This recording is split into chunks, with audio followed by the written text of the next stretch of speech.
There was this strong idea in my head.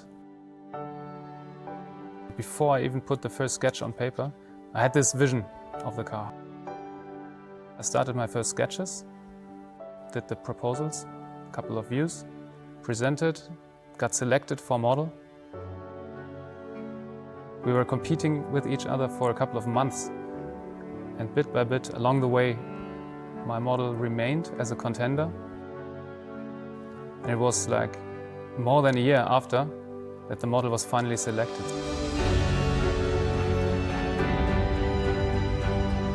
That was probably the best day in my life, in my professional life for sure. That my original sketch, the work that was done all along, was finally selected to go into production. This was a big moment for me. We always had this working title in mind, Sedan 2.0, because we did want to make a big leap, right? We wanted to make it look absolutely new, to look different than the predecessor. And we did this by giving it this curved roof shape. It's inspired by TT, inspired by other Audis of the past. Heritage in our design DNA is very important.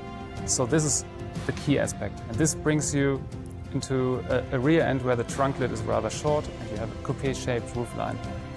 And this gives a really nice silhouette, but with a short deck lid would not be too practical. So actually then incorporating a long deck lid, a long trunk that opens all the way up with a window is a total highlight that even for me as a designer offers this cool blend into functionality and style at the same time. As a whole, it's really something new.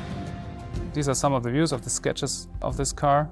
You can clearly see the front sitting really low. It's this kind of down road graphics that make it look powerful and confident at the same time. It's showing how strong the quattro blisters are on this car. They really are part of the volume. It's something that grows out of the body like real muscle.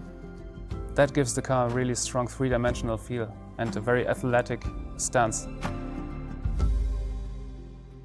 We have the single frame grille, but that has a new proportion, so it's the really low and wide honeycomb grille. We have deliberately squeezed it in this direction to give it a new presence, a new sporty look. The headlights that stretch from the single frame grille are really slim. We have incorporated all the functions and made it really slim, elegant. We have integrated door handles. First time on a combustion engine car. We have a really clean side thanks to that. We have a sculpted rear where the spoiler stands very upright and forms with the deck lid, forms a really sharp contrast. And this, in such a nice way, is integrated with the rear light. And I think it looks stunning when you drive behind and you see this stripe and the digital OLED graphics. It has such a bold attitude. I really look forward to see the car on the road. There's a line that comes from the single frame grille, runs through the headlight, a sharp edge, running over the side, taking the door handles, running all over the rear into the rear light stripe. Basically, it's an equator. And that sort of splits light and shadow, giving it this punch, this extreme, sporty, athletic attitude. It's always been my biggest dream as a designer, even before becoming a designer, to do a car that's becoming a production car. And to do that sketch and to get it through to production is the biggest gratification you can have as a designer. There's no more wish in life after this in some way.